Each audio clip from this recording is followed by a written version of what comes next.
വയനാട്ടിൽ ഉരുൾപൊട്ടലിൽ കാണാതായവർക്കായി ചാലിയാറിന്റെ തീരത്ത് വിപുലമായ തിരച്ചിൽ തുടരുകയാണ്.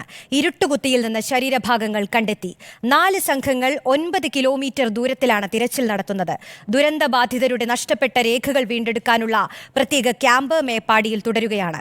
വയനാട്ടിലെ ഉരുൾപൊട്ടൽ മേഖലകളിൽ ദുരന്ത നിവാരണ അതോറിറ്റിയുടെ വിദഗ്ധ സംഘം നാളെ പരിശോധന നടത്തും. പുനരധിവാസത്തിന് കണ്ടെത്തിയിരിക്കുന്ന ഭൂമിയിലെ ദുരന്ത സാധ്യത ഉൾപ്പെടെ സംഘം വിശദമായി പഠിക്കും. 10 ദിവസത്തിനകം സർക്കാരിന് റിപ്പോർട്ട് സമർപ്പിക്കും. ദേശീയ ഭൗമശാസ്ത്ര പഠന ഗവേഷണ കേന്ദ്രത്തിലെ റിട്ടയർഡ് ശാസ്ത്രജ്ഞൻ ജോൺ മത്തായിയുടെ നേതൃത്വത്തിലുള്ള 6-അംഗ സംഘം ഇന്ന് വൈകിട്ടോടെയാണ് വയനാട്ടിലെത്തുക. വിവരങ്ങളുമായി അല്ലമീൻ ചേരുന്നുണ്ട്.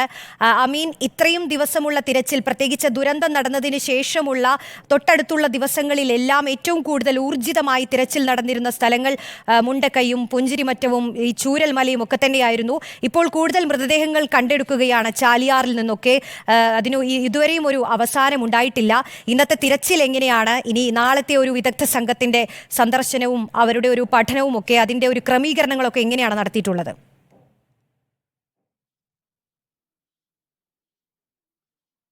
റോഷ്നി നേരത്തെ സൂചിപ്പിച്ച ഈ ദുരന്തബാധിത മേഖലകളായ പുഞ്ചിരിമറ്റം, ചൂരൽമല, വെള്ളാർമല, ഒപ്പം മുണ്ടക്കൈ മേഖലകളിൽ തന്നെ 2 ദിവസം നീണ്ട ജനകീയ തിരച്ചിൽ നടത്തിയിരുന്നു.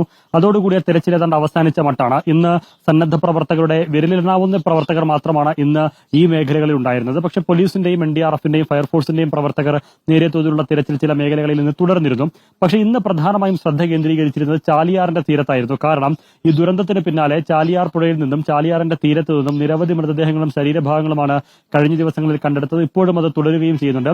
ആ സാഹചര്യത്തിൽ കൂടിയാണ് ചാലിയാർ കേന്ദ്രീകരിച്ചൊരു വിശദമായ പരിശോധനയ്ക്ക് തിരച്ചിലിന് തീരുമാനിച്ചത്. ഇന്ന് ആ തിരച്ചിൽ ഏതാണ്ട് അവസാന ഘട്ടത്തിലാണ്. നാളെയും ആ തിരച്ചിൽ തുടരുകയും ചെയ്യും. ചാലിയാർ മുതൽ പരപ്പൻപാറ വരെയുള്ള 5 കിലോമീറ്റർ ദൂരപരിധിയിലായിരുന്നു ഇന്നത്തെ പരിശോധന. ഒപ്പം ഇതിനോട് ചേർന്നുള്ള വനമേഖലയിലും വ്യാപകമായിട്ടുള്ള പരിശോധന ഇന്ന് നടന്നു. ഇതിൽ ചില ശരീരഭാഗങ്ങളൊക്കെ കണ്ടെടുക്കുകയും ചെയ്തിട്ടുണ്ട്. നാളെയും ആ പരിശോധന തുടരുകയും ചെയ്യും. ഏതായാലും ആ പരിശോധന കൂടി കഴിയുമ്പോൾ ഏതാണ്ട് നിലവിൽ ഈ ദുരന്തബാധിത മേഖലകളിൽ ഉരുൾപൊട്ടലിൽ കാണാതായവർക്കുള്ള പരിശോധനയും തിരച്ചിലും അത് അവസാനിക്കുമെന്നുള്ളതാണ് ലഭിക്കുന്ന വിവരം. അത് ആ രീതിയിലാണ് കാര്യങ്ങൾ മുന്നോട്ട് പോകുന്നതും.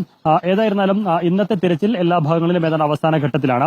മറ്റൊന്ന്, ഇനി നിർണായകം ഈ തിരച്ചിലും അതുപോലെ തന്നെ ആളുകൾക്ക് വേണ്ടിയുള്ള പരക്കം പാച്ചിലുമൊക്കെ ഒരു പരിസമാപ്തിയിലേക്ക് എത്തുകയാണ്. ഇനി തുടക്കം കുറിക്കേണ്ടത് ഈ ദുരന്ത ബാധിതരുടെ പുനരധിവാസത്തിനാണ്. അവരെ ക്യാമ്പുകളിൽ നിന്ന് മാറ്റേണ്ടതുണ്ട്. അവർക്ക് പുനരധിവാസം ഉറപ്പാക്കേണ്ടതുണ്ട്. അതുമായി ബന്ധപ്പെട്ട പഠനങ്ങളിലേക്ക് സർക്കാർ കടക്കുകയാണ്. സർക്കാർ വലിയ പ്രഖ്യാപനങ്ങൾ നടത്തിയിട്ടുണ്ട്. പക്ഷെ അതിനു മുൻപായി പലതരത്തിലുള്ള പഠനങ്ങൾ വിശദമായി തന്നെ നടത്തേണ്ടതുണ്ട്. അതിന്റെ ഭാഗമായിട്ട് ദുരന്ത നിവാരണ അതോറിറ്റി ഒരു വിദഗ്ധ സംഘത്തെ 6-അംഗ സംഘത്തെ നിയമിച്ചിട്ടുണ്ട്.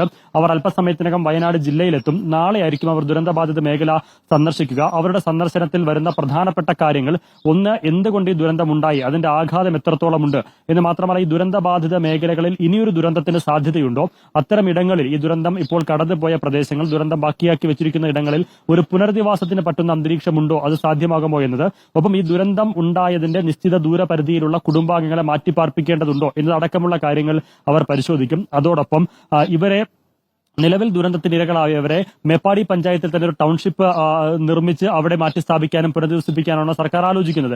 അങ്ങനെ കണ്ടുവച്ചിരിക്കുന്ന സ്ഥലങ്ങളിൽ, പുനരധിവാസത്തിനായി ടൗൺഷിപ്പിനായി കണ്ടുവച്ചിരിക്കുന്ന സ്ഥലങ്ങളിൽ ഭാവിയിൽ ദുരന്ത സാധ്യതയുണ്ടോ, ഭീഷണിയുണ്ടോ എന്നത് അടക്കമുള്ള പഠനവും അവർ നടത്തും. അതിന്റെ വിശദമായ റിപ്പോർട്ട് ഈ മാസം 22-നകം ദുരന്ത നിവാരണ അതോറിറ്റി അഡ്വൈസറി കമ്മിറ്റിക്ക് സമർപ്പിക്കും. അവർ അത് പരിശോധിച്ചതിനു ശേഷമായിരിക്കും സർക്കാരിന് നൽകുക. ഈ റിപ്പോർട്ടുകളുടെയും ശുപാർശകളുടെയും നിർദ്ദേശങ്ങളുടെയും അടിസ്ഥാനത്തിലായിരിക്കും സർക്കാർ അന്തിമ നടപടികളിലേക്ക് കടക്കുക. റോഷ്നി, ശരി, അല്ലമീൻ, വ്യക്തമാണ്. അല്ലമീനാണ് വിവരങ്ങൾ നൽകിയത്. ഈ ദുരന്തം ബാധിച്ച മനുഷ്യരുടെ പുനരധിവാസവും പുനരുജ്ജീവനവും ഒക്കെയാണ് ഏറ്റവും പ്രധാനപ്പെട്ടത്. ഇനി അതിന് പഠനങ്ങൾ നടത്തി പ്രശ്നങ്ങളില്ലാതെ എത്രയും പെട്ടെന്ന് അതിലേക്ക് കടക്കാനാണ് സർക്കാർ ശ്രമിക്കുന്നത്.